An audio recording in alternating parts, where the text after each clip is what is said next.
प्यारे बच्चों नमस्कार। गॉडविल इंटर कॉलेज के यूट्यूब चैनल गॉडविल लर्नर्स में आप सभी का स्वागत है। मैं हूं सुरेंद्र सिंह। आज का हमारा टॉपिक है चैप्टर 11 का अल्कोहल फिनोल ईथर में जो ईथर है उसके रासायनिक गुण पढ़ रहे हैं हम। आज जो रासायनिक गुण पढ़ेंगे वो पढ़ेंगे हम कार्बन और ऑक्सीजन के विदलन के कारण। मैं हूं सुरेंद्र सिंह। चलिए शुरू करते हैं। रासायनिक अभिक्रियाएं ऑफ ईथर यानी कि कार्बन के और ऑक्सीजन के जो बॉन्ड होता है ईथर में उसके डिसोसिएशन पे, उसके टूटने पे जो अभिक्रियाएं होती हैं वो रिएक्शन हम पढ़ेंगे। ठीक है, चलो शुरू करते हैं। सबसे पहली क्वेश्चन है हमारी, ईथरों में CO आवर्त का वितरण। ईथर प्रकार्यात्मक समूह में सबसे कम अभिक्रियाशील होती है, यानी कि सभी जो हमारे सभी क्रियात्मक समूह होते हैं उसमें सबसे कम क्रियाशील जो होते हैं वो क्या होते हैं? ईथर होते हैं। ईथर में कार्बन ऑक्सीजन आबंध का वितरण उग्र परिस्थितियों में हाइड्रोजन हैलाइड के आधिक्य में होता है, यानी कि हाइड्रोजन हैलाइड की ज्यादा मात्रा लेंगे। डाई एल्किल ईथर की अभिक्रिया से, मतलब दोनों साइड में एल्किल समूह बीच में ऑक्सीजन है तो डाई एल्किल ईथर बोलेंगे उसको। एल्किल हैलाइड के दो अणु प्राप्त होते हैं। क्वेश्चन देखिए आप लोग, ROR ये हमारे पास ईथर है। ऑक्सीजन के जब दोनों ओर एल्किल समूह होते हैं, हमने HX के साथ रिएक्ट कराया तो हमारा जो था ये बीच से एक ऑक्सीजन के साथ में डिस्कनेक्ट हो गया, H आ गया तो ROH बन गया और RX बन गया, यानी कि इलेक्ट्रोनेगेटिव पार्ट जो है एल्किल समूह के साथ चला गया। ठीक है, इसमें जो R की आपको वैल्यू लेनी है वो कोई एल्किल समूह आप ले सकते हैं और हाइड्रोजन हैलाइड ले सकते हो आप कोई, जैसे HCl ले सकते हो, HBr ले सकते हो या HI ले सकते हो। ठीक है, तो आप इसकी वैल्यू रखनी है और इक्वेशन आपको बना देनी है। ठीक है भाई, इसके बाद जब हमारा अल्कोहल बनता है, अल्कोहल को हम HX के साथ में दोबारा से रिएक्ट कराएंगे तो हमारा दोबारा से एल्किल हैलाइड प्राप्त हो जाएगा और जल का एक मॉलिक्यूल बाहर निकल जाएगा। ठीक है, अब ध्यान देने वाली बात यहाँ पे ये है कि दोनों में RX यानी कि एल्किल हैलाइड हमारा बन रहा है। अब इसको ये इक्वेशन जो दो आपकी इक्वेशन सामने लिखी हुई है ये दो जगह काम करेंगी। पहला, ईथर के रासायनिक गुण। पहली क्वेश्चन को देखिए आप, ईथर के केमिकल प्रॉपर्टी में आ गई है। ठीक है ना, यानी कि ईथर जब एल्किल हैलाइड के साथ में रिएक्ट होता है तो हमारा ईथर जब किसी HCl या HBr के साथ में रिएक्ट होता है तो क्या बनता है? हमारा एल्किल हैलाइड बनता है। और वहीं अल्कोहल जब एल्किल HCl या HBr से रिएक्ट होता है तो वहां पे भी एल्किल हैलाइड बनता है, यानी कि अल्कोहल की केमिकल प्रॉपर्टीज भी है, ईथर की केमिकल प्रॉपर्टीज भी है और हमारा एल्किल हैलाइड की प्रिपरेशन भी है, यानी कि ये दो इक्वेशन आपकी 3 चैप्टर में काम कर रही है। ठीक है, आपको इन चीजों का स्पेशल ध्यान रखना है। सारी की सारी इक्वेशन जो होती है कई कई बार आ जाती है, आपको पता ही नहीं चलता, आप ध्यान कम देते हो। ठीक है,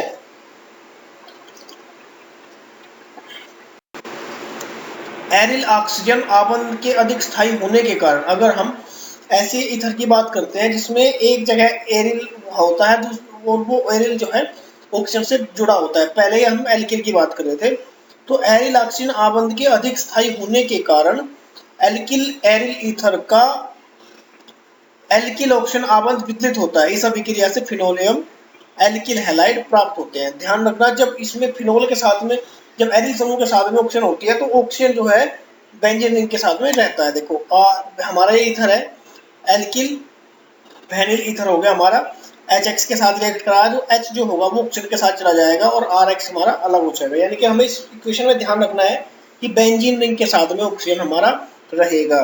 दूसरे जो एल्किल समूह होगा, दूसरा जो बेंजीन रिंग के अलावा उसके साथ में हैलाइड हमारा जाएगा। ठीक है, R की वैल्यू आप कोई भी CH3CH2H5 कोई भी आप ले सकते हो। एग्जाम्पल आपको सभी के बनाने हैं। ठीक है ना, ये इसके 3-4 एग्जाम्पल बना सकते हो आप। R की वैल्यू एक में CH3 रख दीजिए, दूसरे में C2H5 रख दीजिए। ठीक है, X की वैल्यू एक बार Cl रख दीजिए, एक बार Br रख दीजिए। कितनी इक्वेशन आप बनाना चाहो उतनी आप बना सकते हो इस मेथड से। ठीक है, सभी मेथड में आप यूज कर रहे हैं। R कार्बनिक रसायन में आपको हर जगह R dash, R double dash, R triple dash मिलेंगे या HX मिलेगा, तो वहाँ पे R की वैल्यू आपको पता होनी चाहिए। ठीक है, R की वैल्यू मैं आपको बहुत बार बता चुका हूँ, कोई भी एल्किल समूह या एरिल समूह हो सकती है, और X की वैल्यू कोई भी halogen, fluorine, chlorine, bromine, iodine हो सकते हैं। लेकिन आपको क्या लेना है? क्लोरीन और ब्रोमीन ही यूज करने हैं, ठीक है, क्योंकि आयोडीन की और फ्लोरीन के केस में क्या होता है, कई बार कंडीशन चेंज हो जाती है। क्लोरीन और ब्रोमीन के केस में कोई कंडीशन चेंज होने की संभावना नहीं होती है, ठीक है। दो विभिन्न एल्किल समूह वाली ईथर, अगर किसी में दो विभिन्न एल्किल समूह है, सपोज करो एक तरफ CH3 है, दूसरी तरफ CH5 है, तो वहां भी डिस्कनेक्शन जो होगा वो उसी तरीके से होगा। ROR' plus HX is equal to RX plus ROH, यानी कि हमें जब HX के साथ में रिएक्ट कराएंगे तो हमें एल्किल हैलाइड ही प्राप्त होगा। अगर दोनों समान है, ठीक है, तो समान हमारा एल्किल हैलाइड बनेगा, और अगर असमान है तो मिश्रित एल्किल हैलाइड हमें प्राप्त होंगे। हमारे पास R' बन गया, R' को हम दोबारा से फिर HX के साथ में रिएक्ट करा लेंगे, और HX के साथ में रिएक्ट कराने पे फिर दोबारा से हमें R' प्राप्त हो जाएगा और प्लस H2 का एक मॉलिक्यूल निकल जाएगा, ठीक है ना। बस वो ध्यान रखना है कि अगर एल्किल समूह में अलग अलग है तो हमें मिश्रित एल्किल हैलाइड प्राप्त होगा, ठीक है बच्चों। हाइड्रोजन हैलाइडों की अभिक्रियाशीलता का क्रम निम्न प्रकार होता है। देखो, अगर हमारे पास HCl है, HBr है या HI है, तो तीनों में कौन ज्यादा क्रियाशील होता है? देखो, इसमें जो क्रियाशील होता है वो होता है HI, क्योंकि आयोडीन का मॉलिक्यूल जो होता है बड़ा होता है, भारी होता है, ज्यादा मॉलिक्यूलर भार होता है, और हाइड्रोजन का भी मॉलिक्यूल जो होता है, सब में बराबर हाइड्रोजन तो बड़ा मॉलिक्यूल होने के कारण बॉन्ड लेंथ बढ़ जाती है। बॉन्ड लेंथ बढ़ने के कारण वो आसानी से टूटता है, और आसानी से टूट करके आसानी से रिएक्शन देता है। वहीं HBr का मॉलिक्यूल थोड़ा छोटा होता है, तो उससे छोटा हुआ तो उससे थोड़ा सा स्ट्रॉन्ग होता है। HCl और भी स्ट्रॉन्ग हो जाता है, क्योंकि जैसे Cl का परमाणु क्रमांक या परमाणु भार कम है Br का और थोड़ा सा ज्यादा है, HI का और थोड़ा ज्यादा है, यानी कि इस केस में HCl में, HBr में और HI में सबसे ज्यादा क्रियाशील HI हो जाएगा, क्योंकि बॉन्ड लेंथ ज्यादा होती है, परमाणु भार भी ज्यादा होता है, ठीक है, और HCl का हो जाएगा कम। वहीं अगर हम क्लोरीन, ब्रोमीन और आयोडीन की अकेले की बात करते हैं तो वहां पे उल्टा केस हो जाएगा। क्लोरीन, ब्रोमीन और आयोडीन में उल्टा हो जाएगा, यानी कि क्लोरीन ज्यादा क्रियाशील होगी, ब्रोमीन उससे कम और आयोडीन सबसे कम क्रियाशील होगी। क्योंकि वहां पे क्या होता है, वहां पे इलेक्ट्रॉनों की प्राप्ति करनी होती है इन्हें और अपना ऑक्टेट कंप्लीट करना होता है, और जो नाभिक के जितना नजदीक होता है उसको अपने ऑक्टेट कंप्लीट करने की उतनी ही एक तरीके से जल्दी होती है, उतना नाभिक का आकर्षण उसके ऊपर होता है, ठीक है ना, तो वहां पे अलग होगा। लेकिन जब भी किसी के साथ हाइड्रोजन के साथ में बॉन्डेड होता है तो वहां पे उल्टा हो जाएगा, HI जो है अधिक क्रियाशील होगा, क्योंकि जब ये H का I का बॉन्ड टूटेगा तभी तो रिएक्शन देगा। अब H का और हाइड्रोजन का बॉन्ड टूटा ही नहीं है तो रिएक्शन होगी ही नहीं, तो देर से होगी, ठीक है ना, तो वो हमें ध्यान रखना है। देखो, ये देखो हमारे पास एक इक्वेशन है, जैसे ये रिएक्शन हमें ऑक्सीजन है हमारा, ईथर है हमारा, ईथर के साथ में HI के साथ में रिएक्ट कराया तो हमें CH3OH प्राप्त हो जाता है, और हमें 2 आयोडो 2 मैथिल प्रोपेन हमें प्राप्त हो जाता है, और मेथनॉल हमें प्राप्त हो जाता है, ठीक है। तो इस तरीके से हमें ज्यादातर रिएक्शन किसके साथ होती है? HI के साथ में होती है, क्योंकि फास्ट रिएक्शन ये देता है, ठीक है बच्चों। क्रियाविधि देखो कि इसमें क्या कैसे कैसे क्रियाविधि होती है। ईथर की सांद्र HI के साथ अभिक्रिया ईथर के अणु के प्रोटॉन से प्राप्त होती है, यानी कि ईथर का जो अणु होता है प्रोटॉन अणु से प्रारंभ करता है। देखो, चरण फर्स्ट में अगर हम बात करते हैं, हमारे पास कोई ईथर है, ईथर के पास ऑक्सीजन है, ऑक्सीजन जो होती है तो ऑक्सीजन के दो लोन पेयर होते हैं, वो हाइड्रोजन के ऊपर अटैक करते हैं और हाइड्रोजन अटैच हो जाता है हमारा ऑक्सीजन से, ठीक है। तो हाइड्रोजन और आयोडीन के बीच में जब बॉन्ड टूटता है तो आयोडीन एक इलेक्ट्रॉन हाइड्रोजन से ले लेता है, तो हाइड्रोजन में पॉजिटिव चार्ज आ जाता है। वो पॉजिटिव चार्ज जब ऑक्सीजन के साथ में जुड़ती है तो वो पॉजिटिव चार्ज ऑक्सीजन के ऊपर आ जाता है, आयोडीन माइनस हमारा अलग हो जाता है।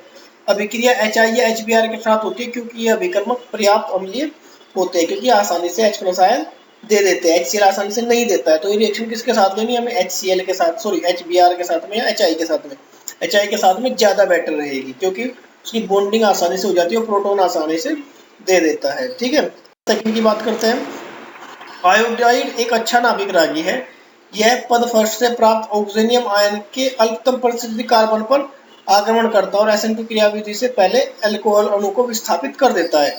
देखो, जो I- था हमारा और जो CH3OH प्लस CH2CH3 बना था, तो जो I, क्योंकि ऑक्सीजन में पॉजिटिव चार्ज है, ठीक है, तो और आयोडीन पे कौन सा चार्ज है? नेगेटिव। तो आयोडीन जो होती है मैथिल समूह पर के साथ में रिएक्ट होती है तो मैथिल आयोडाइड हमारा बन जाता है, ठीक है, और मैथिल आयोडाइड डिस्कनेक्ट हो जाता है और दूसरा हमारा बचता है एथेनॉल CH3CH2OH।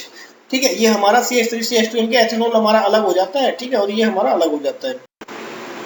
चरण थर्ड की अगर हम बात करें, जो हमारा एथेनॉल बना है वो HI के साथ में दोबारा से रिएक्ट होता है। ठीक है, CH3CH2OHH positive plus I minus अलग हो जाता है। ठीक है, अब ये जो I है एल्किल समूह के CH2 पर आक्रमण करती है, जो उस कार्बन पर आक्रमण करती है जिससे क्या जुड़ा हुआ है, ऑक्सीजन जुड़ा हुआ है। ठीक है, तो ये C2H5 I या CH3CH2I बन जाता है, यानी कि एथिल आयोडाइड बन जाता है और हमारा जल का मॉलिक्यूल अलग हो जाता है। इस प्रकार से अल्कोहल के साथ में भी रिएक्ट होकर ये एल्किल हैलाइड हमारा बन जाता है, एल्किल आयोडाइड हमारा बन जाता है, यानी कि एथिल आयोडाइड हमारा बन जाता है। ठीक है, इसका कारण अभिक्रिया के चरण 2 में निष्कासित होने वाले जो हमारा मेथेनॉल या एथेनॉल जो भी बना है, मेथेनॉल समूह के निष्कासन से अधिक स्थायी कार्बोकैटायन जो हमारा कार्बोकैटायन होता है वो CH3C+ का बनना है, जिससे अभिक्रिया SN1 क्रियाविधि द्वारा संपन्न होती है। पहला स्टेप SN2 द्वारा, दूसरा SN1 द्वारा संपन्न होता है हमारे। देखो ये देखो, tertiary carbonate CH3 COH+ CH3, ये जो हमारा स्टेप होता है, पहला स्टेप होता है धीरा, 2 भागों में टूट जाएगा। आपको मैंने SN1 रिएक्शन पढ़ाया था चैप्टर फर्स्ट में, तो कार्बोकैटायन बन जाएगा और मेथेनॉल हमारा अलग हो जाएगा। ठीक है, अब मेथेनॉल जो होगा हमारा आयोडीन के साथ में रिएक्ट होगा, तो क्या बन जाएगा हमारा 2-आयोडो 2-मेथिल प्रोपेन हमारा बन जाएगा। इस तरीके से हमें इनको देखना है। ठीक है बच्चों, थैंक यू बच्चों, आज के लिए इतना ही। मिलते हैं नई वीडियो के साथ में। धन्यवाद।